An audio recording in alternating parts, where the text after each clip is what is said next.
देख लीजिए।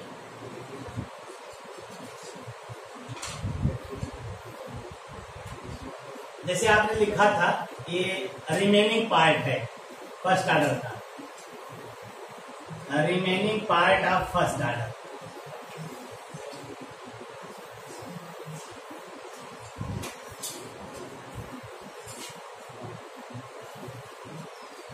कुछ रिमेनिंग पार्ट है फर्स्ट ऑर्डर रिएक्शन का, उसको हम लोग यहाँ पे ऑब्जर्व करेंगे। जैसे देखिए,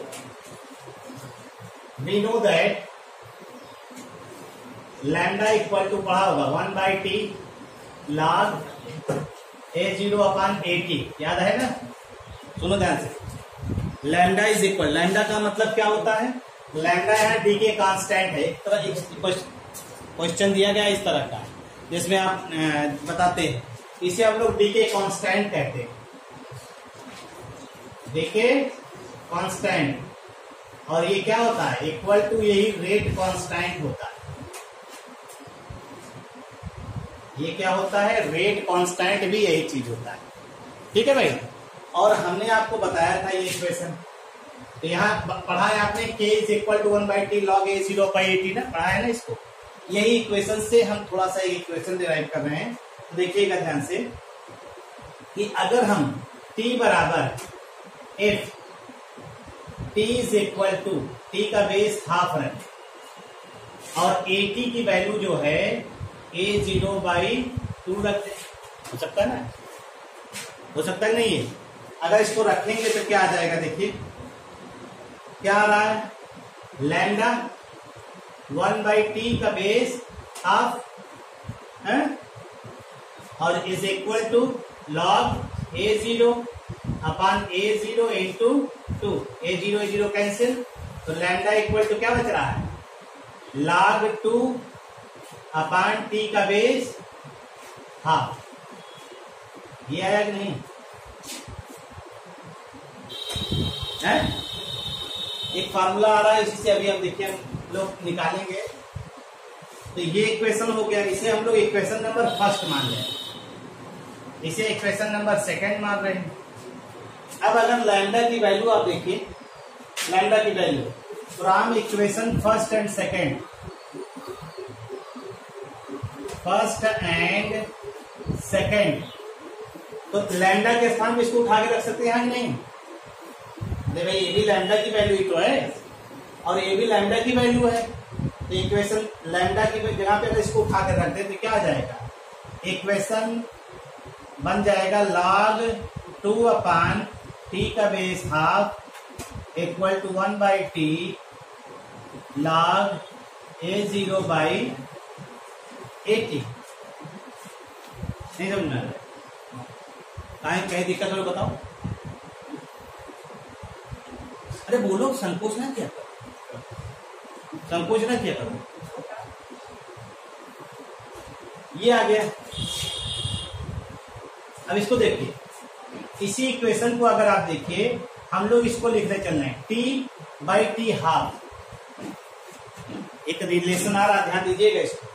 हम लोग इसी को लिख रहे हैं, ये इक्वेशन एक आ गया। अब इसी को थोड़ा चेंज करने चल रहे हैं। देखिए, after rearrangement, after rearrangement equation देखिए, हम तब उसके बाद पूछेगा जो पूछा। t/t हाफ log 2 बराबर बचा क्या? log A0/AT।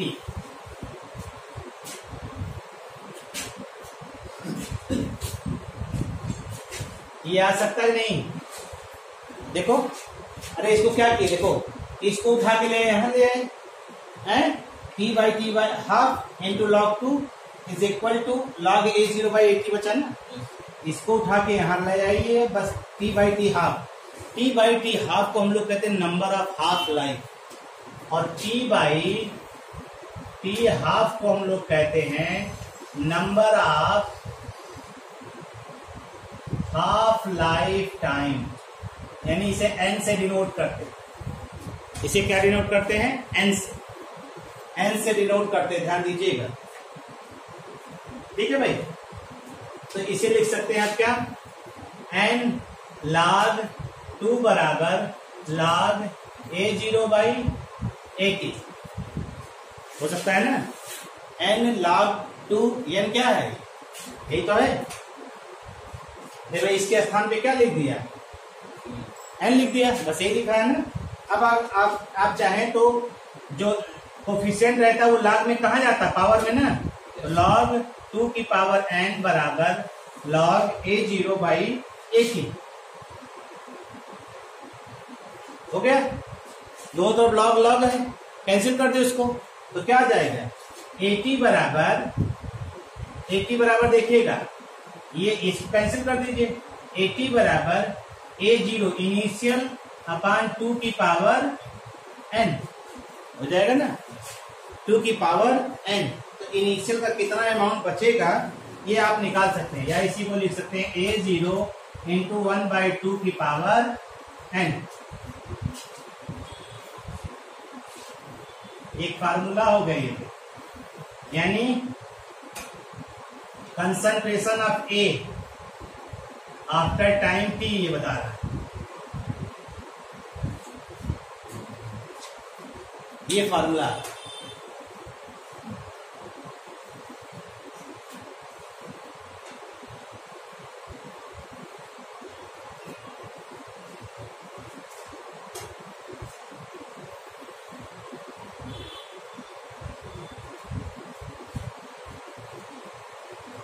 फर्स्ट ऑर्डर ही आपको ज्यादा ध्यान देना है, फर्स्ट ऑर्डर से क्वेश्चन ज्यादा आपको दिखाई देता है। ये फार्मूला कैसे आया समझ में आया ना, concentration of A after time T है, ए टी, ए जीरो क्या है, जब टी बराबर 0 है उस समय का कंसंट्रेशन है, तो इनिशियल हो गया और 1/2 की पावर n लिख दिया इसको, 1/2 की पावर वही तो होगा A0 इंटू 1/2 है। When half life time is, इसको ध्यान दीजिएगा, when half life time is a multiple of given time,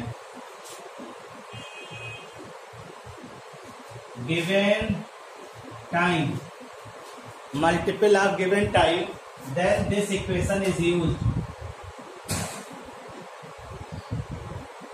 ये तभी यूज करते हैं, ये वाला इक्वेशन हम लोग तभी यूज करते हैं। अभी क्वेश्चन लेते हैं, देखिए आपको समझ में आएगा, बहुत simple.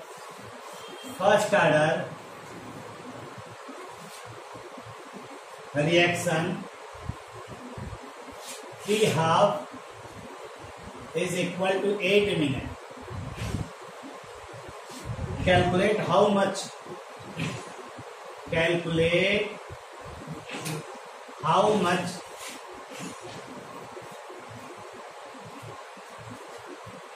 the reaction will be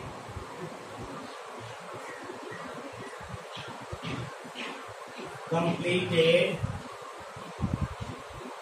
in 48 minutes। मतलब किसी का हाफ लाइफ टाइम कितना है, 8 मिनट। तो पूछ रहा है कितना 48 मिनट के बाद, तो ये मल्टीपल है ही नहीं, 8 × 48 ना, तो हाफ लाइफ टाइम आपको मिल जा रहा है, यह मिल जा रहा है नहीं। देखो number of half life time कैसे निकालेंगे, कितना आएगा, T/T हाफ है, n मिल जाएगा। A0 आपका इनिशियल हमेशा 100 मान लीजिए, कंसंट्रेशन आफ्टर टाइम T निकाल सकते हैं आप, ठीक, या आप इसको 1 मान लीजिए और AT की वैल्यू निकाल लीजिए, जो भी वैल्यू जैसे भी निकालना हो। तो for a first order reaction आपको ये दिया गया है, how much the reaction will completed in 48 minute. तो आप देखिए सबसे पहली चीज, तो जो टाइम दिया गया है, time is a multiple of, किसका है, multiple of half life time.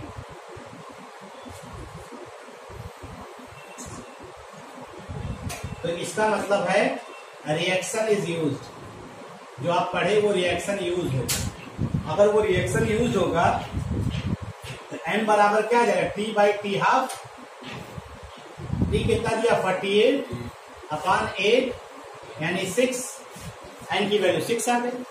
ये देखो ये आ गया ना, ये सीधा सीधा आपका आ गया। तो इसकी सहायता से आप ये निकाल रहे हैं। अब आप चाहें तो इसी को रख दीजिए। अब आप क्या करिए, 80 बराबर A0 इंटू 1/2 की पावर 6 लगा लीजिए, कितना आ जाएगा, A0 बाई कितना आएगा, 2 बार 6 का गुणा करो कितना बार आएगा, 64 64। 80 इज इक्वल टू A0 यानी 1 है, उसका 64 टाइम्स जो है कंप्लीट हो चुका होगा। तो कुल कितना आएगा देखो, अगर इसको A0 बाई 64 करो तो कितना आएगा, डिवाइड कर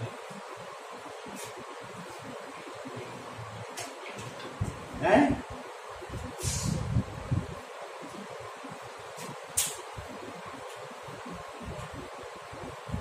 एक को डिवाइड करो 64 से कितनी बार जाएगा, हाँ एक है ना, एक मान चलो इसको, A0 पे एक मान चलो,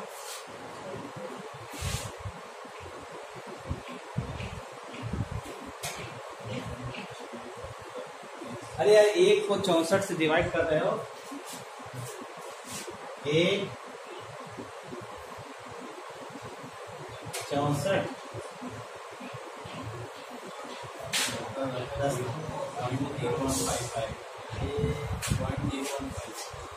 0.0156 इतना टाइम जो है क्या होगा, वो बचा होगा। कंप्लीट कितना हुआ होगा, परसेंटेज निकालो, तो परसेंटेज में कितना आ जाए, 1.56%, ये तो बचेगा, ये इतना परसेंट में हो जाएगा। अब परसेंटेज डिसोसिएशन निकाल लो, कितना डिसोसिएट होगा, बचा हुआ कितना दिखाई देगा, 100 माइनस 1.56, तो बचा कितना, 99 होगा, 98.44 इतना डिसोसिएट हो चुका होगा, 98.44 डिसोसिएट हो चुका होगा, बचेगा कितना 1.56। हाफ लाइफ मेथड, छोटा क्वेश्चन है,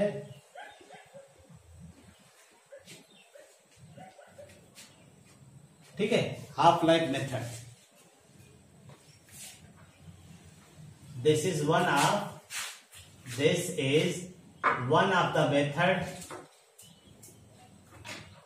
of the method used for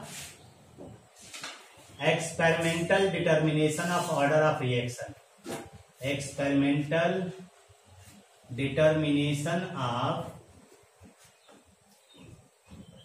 order of reaction, one of the method used for experimental determination of order of reaction। ये एक मेथड है कोई जो ऑर्डर ऑफ रिएक्शन को डिटरमाइन करता है, ठीक। और आप जानते हैं फॉर एनी, एक जनरल फार्मूला बताया था, any nth order of reaction, for any nth order of reaction, आपको याद है हाफ लाइफ पीरियड का क्या रिलेशन बताया था, किसी भी nth ऑर्डर ऑफ रिएक्शन के लिए हाफ लाइफ और इनिशियल कंसंट्रेशन का एक रिलेशन बताया था, याद है नहीं होगा, टी हाफ ए की पावर 1 माइनस एन बताया था, देखो नहीं याद आ रहा, अरे बताए हैं यार, नहीं बताए, देखो T half is directly proportional to A की पावर 1 माइनस सी एन, है ना, क्यों 1/A0 की पावर n माइनस 1, हाँ तो भी वही चीज है ना, 1/A0 की पावर n माइनस 1 की, यहाँ 1 माइनस एन की, डायरेक्ट फार्मूला आ गया। तो अगर आप इसी को ध्यान दीजिए,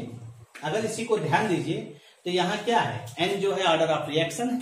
एन क्या है यहाँ पे, एन जो है वो ऑर्डर ऑफ रिएक्शन है।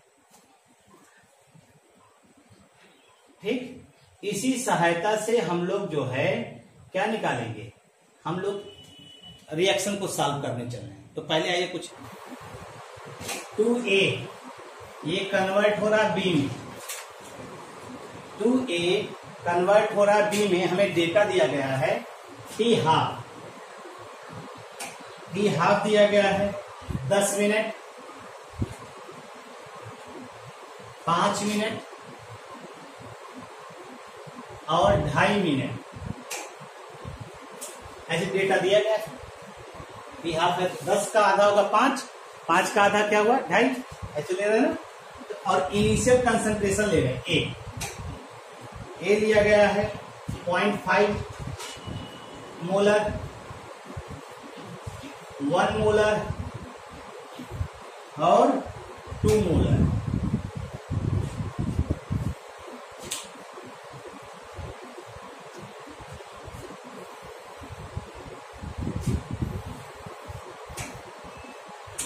ठीक है भाई, ये क्वेश्चन दिया गया है। अब आप इसमें ध्यान दीजिए, यहां से अगर आप चल रहे हैं यहां पे, ये कितना टाइम्स हो रहा है, अरे 1/4 हिस्सा है ना, 1/4 हिस्सा कम हो रहा है। तो यहां से ये 0.5 से कहां तक पहुंच रहा है, कि 4 गुना बढ़ रहा है, 4 गुना बढ़ रहा है। ये ध्यान दीजिए। तो देख करके आप ऑर्डर ऑफ रिएक्शन बता सकते नहीं। जब आप हाफ लाइफ टाइम जो है 1/4 टाइम्स डिक्रीज कर रहे हैं तो कंसंट्रेशन कितना क्या हो रहा है, 4 टाइम्स बढ़ रहा है। तो रिलेशन एक समझ में आ रहा है कि हाफ लाइफ टाइम कम कर रहे हैं और कंसंट्रेशन ऑफ क्या हो रहा है, इंक्रीज कर, यही दे रहा है। इस डेटा से तो यही क्लियर हो रहा है ना। इस डेटा से हमें क्या जानकारी मिल रही है, जैसे 10 मिनट है उस समय इनिशियल कंसंट्रेशन 0.5 मोलर है, फिर 10 minute half life time 5 minute में इनिशियल कंसंट्रेशन बढ़ रहा है, फिर अगले हाफ लाइफ टाइम में इनिशियल कंसंट्रेशन फिर दुगना हो जा रहा है। यानी एक हाफ लाइफ टाइम अगर आप चेंज कर रहे हैं तो कंसंट्रेशन 2 गुना हो जा रहा है, फिर दूसरे हाफ लाइफ टाइम में फिर कंसंट्रेशन 2 गुना हो रहा है। यानी एक हाफ लाइफ टाइम में कितने गुना हो रहा है, 2 गुना हो रहा है। तो यही चीज हम लोग यहाँ देखने चल रहे हैं। तो देखिए, जैसे आपने कहा 10 मिनट है, 10 मिनट से अगर 5 मिनट आप कर रहे हैं तो क्या हो रहा है, हाफ हो रहा है। और कंसंट्रेशन क्या हो रहा है, कंसंट्रेशन आपका जो है 0.5 से 1 मोलर हो जा रहा है, यानी 2 टाइम्स हो जाएगा ना भाई। फिर दूसरा देखिए, 10 मिनट से जब आप 2 टाइम्स हो रहा है, अब वही चीज देखिए, 10 मिनट से 2.5 टाइम मिनट हो रहा है, तो ये कितना हो जा रहा है, 1/4 टाइम्स हो रहा है। तो इनिशियल कंसंट्रेशन जो है 0.5 से कितना हो जा रहा है, 2 हो जा रहा है। तो ये कितना हो जा रहा है, 4 टाइम्स इंक्रीज कर रहा है, इसको 1/2 कर।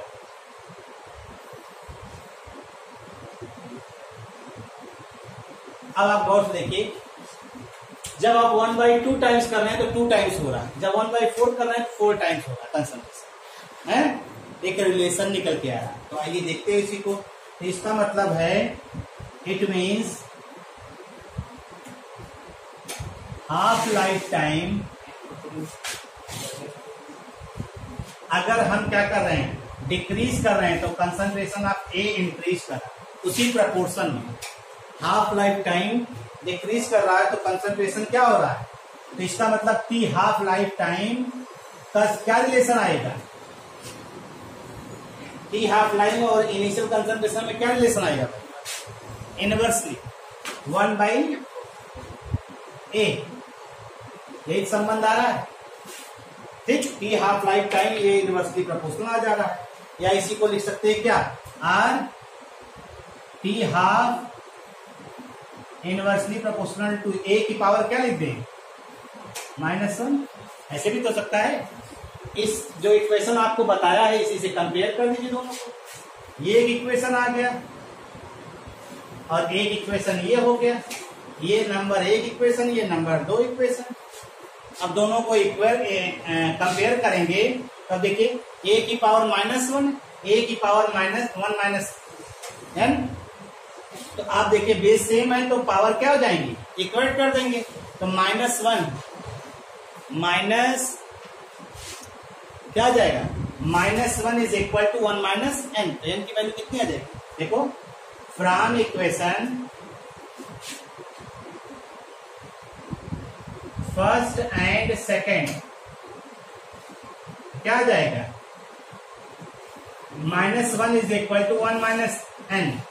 तो क्या हो जाएगा, n इज इक्वल टू कितना हो जाएगा, ये ऑर्डर ऑफ रिएक्शन, ये ऑर्डर ऑफ रिएक्शन ये दिया है। और आपसे कह रहा है initial concentration.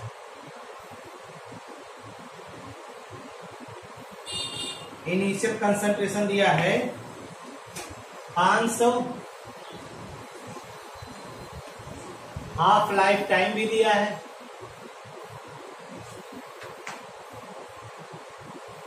Half life time भी दिया है 235, 250 और 950।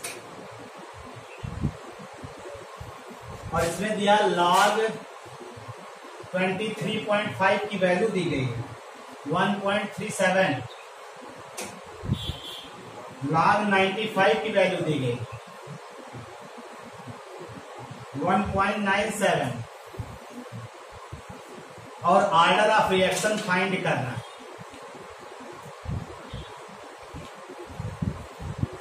ऑर्डर ऑफ रिएक्शन फाइंड करना। तो अब आपको कुछ करना नहीं, आपको जो दिया गया इनिशियल कंसंट्रेशन बोला है ना, दो अलग अलग हाफ लाइफ टाइम में इनिशियल कंसंट्रेशन, यानी ये A1 हो गया, ये क्या हो A2 हो गया, ये वाला वैल्यू क्या हो जाएगा A2, ये T1 हो गया T हाफ लाइफ, और ये क्या हो जाएगा T2। दो हाफ लाइफ टाइम दिया है।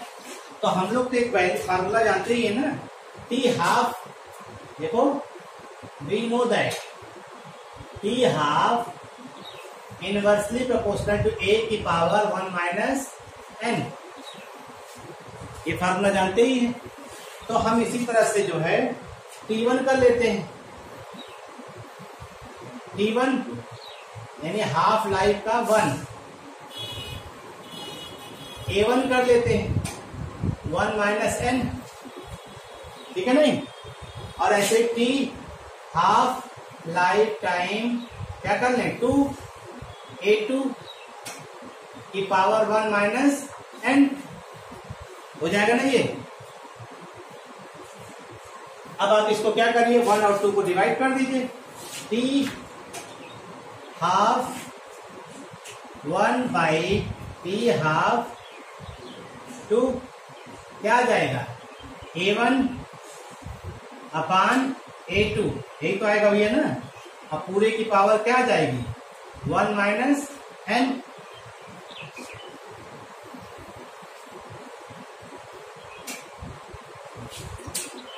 इसको सॉल्व कर सकते हैं कैसे, लॉग ले लेते हो तरफ, लॉग ले लेते आसान हो जाएगा ना, क्योंकि ये तो वैल्यू दी गई तो हम लॉग लेते हैं। टेकिंग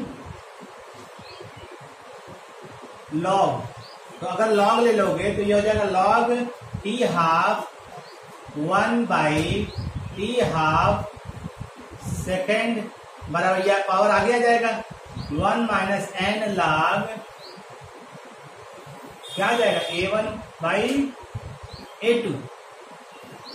कोई दिक्कत यहां तक, सबकी वैल्यू दी गई है ना, इसकी वैल्यू, इसकी वैल्यू, इसकी वैल्यू, इसकी वैल्यू दी गई, log 1 माइनस n की वैल्यू निकालना है, 1 माइनस n की वैल्यू सॉल्व करिए। तो आप चाहे तो इसको सॉल्व कर सकते हैं कैसे, ये अब देखिए, ये आपका हो जाएगा 1 बाई n, 1 माइनस n बराबर क्या आएगा, क्या आएगा वो है, इसको बटे कर दें देखो log ये बटे ये हो जाएगा ना, t half 1/t half 2 log a1/a2, यही तो आएगा। देखो है, तो सॉल्व कर दीजिए, वैल्यू रखना ही है आपको। देखिए 235 हो गया, log 235 ना, और फिर नीचे क्या है log 950 अपान नीचे क्या आएगा log a1 कितना दिया है 500, log 500 अपान log 250। अब गौर करिए, इसको आप ऐसे भी लिख सकते हैं, एक जीरो कम कर दीजिए, ये जो लाख दिया 23.5 हो जाएगा ना ये, और ये कितना हो जाएगा 95 हो जाएगा ना, हमारा साल हो जाएगा। तो इसको हम 23.5 कर लेते हैं, इसको 95 कर लेते हैं, और ये कितना हो जाएगा 2 हो जाएगा, लाख 2 नीचे बचेगा सिर्फ ना है, तो ये हो जाएगा 1 minus n is equal to log 23.5 1.37 minus 1.97 upon log 2 0.3010 1 minus n। Solve करिए, इसको कितना आया बताओ n की वैल्यू।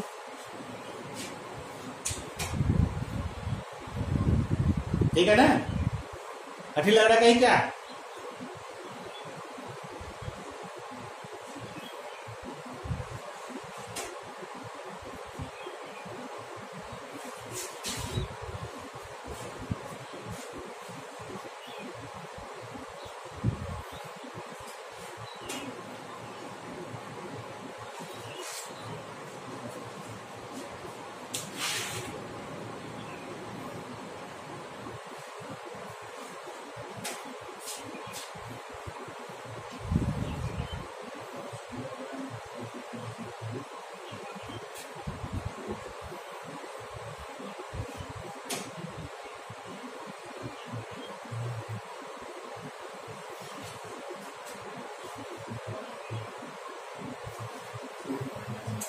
अरे यार तुम लोग क्या कर रहे हो, ऐसे सीधे सीधे देखो, 60 हो गया, 0.60 हो गया, 0.3 हो गया, डेसिमल हटाओ 2 आ गया, 1 माइनस n बराबर 2, n को उधर ले जाओ, 2 को इधर ले आओ, 3 आ रहा है, n बराबर 3 आ रहा है, 3 लिखो, क्या दिक्कत है, जितना आएगा उतना लिखो, कौन सा दिक्कत है।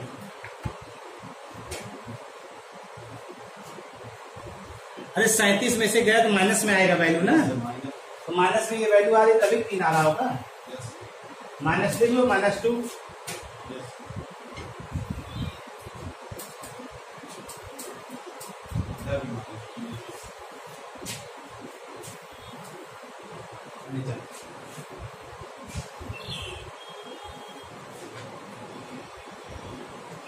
कोलिजन थियरी, और कोलिजन थियरी जो है इंपॉर्टेंट पॉइंट है, यहाँ से आपको बहुत थियोरेटिकल पोर्शन देखना है और उसको समझना भी है। तो kinetic molecular theory of gas जो है ये इसी प्रिंसिपल पर बेस्ड, ठीक है। तो सबसे पहला तो चीज यही है, this is based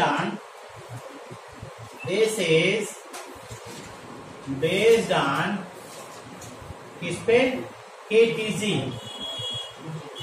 kinetic theory of gases पे based, kinetic theory of gases पे बेस्ड। ये क्या है, kinetic molecular theory of gases, आपने 11 में पढ़ा है, उसी थियरी पर ये बेस्ड है। क्या होता है इसमें, कहा जाता है गैस के मॉलिक्यूल आपस में कोलाइड करते, टकराते, और बिना टक्कर हुए प्रोडक्ट बनने की संभावना नगण्य होती है, नेग्लिजिबल। और यहाँ पे क्या कंसीडर किया गया है, it considered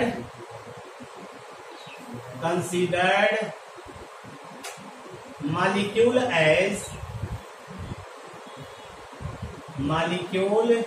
as hard and rigid sphere, hard and rigid sphere,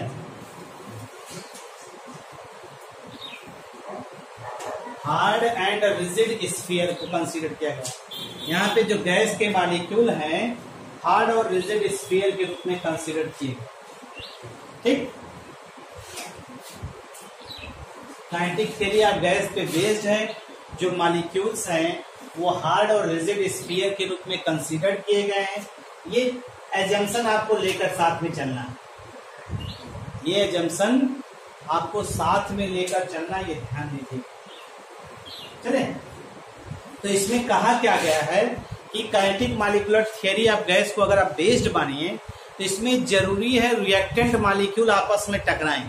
जैसे देखिए, अगर कभी भी इनके बीच में रिएक्शन होने की, जैसे ये मान लीजिए दो रिएक्टेंट मॉलिक्यूल हैं, अगर इनके बीच में कोलिजन होने की संभावना है, अगर ये टकराएंगे, अगर इनका कोलिजन होना है, तो जब तक ये टकराएंगे नहीं तब तक इनके बीच में प्रोडक्ट बनने की संभावना नहीं।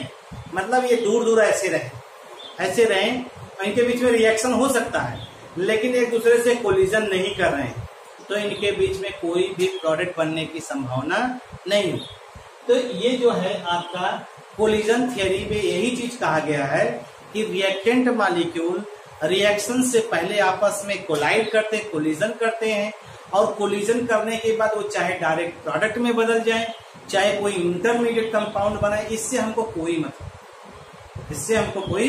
मतलब नहीं। तो आइए देखिए इसमें क्या स्टेटमेंट इन्होंने कहा है।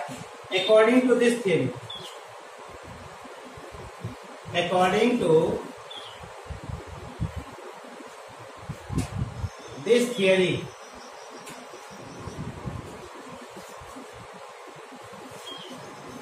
in order to form product, a reactant molecule must collide with each other.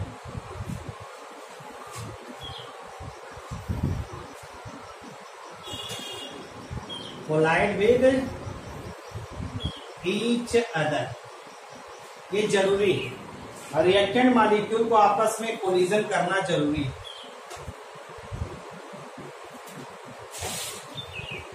Not all collision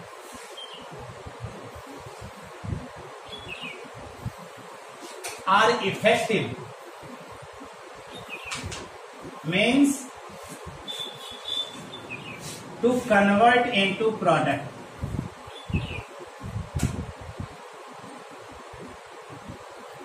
अभी आपको समझाते हैं। जैसे ये देखिए, ये पेन है, समझिएगा, ये पेन है, पेन में ये भी कोलिजन तो हो रहा है, ये भी कोलिजन हो रहा है, ऐसे कोलिजन भी हो रहा है, ऐसे कोलिजन भी हो रहा है, ऐसे कोलिजन भी हो रहा है। बॉन्ड कहाँ बना? सिर्फ यही तो, बाकी ये भी कोलिजन, ये भी कोलिजन, ये भी कोलिजन, ये भी कोलिजन, ये भी कोलिजन हो रहा है, लेकिन बॉन्ड एक ही जगह तो बना। तो कोलिजन तो ढेर सारे हो सकते हैं, लेकिन सारे कोलिजन इफेक्टिव हो ये जरूरी नहीं।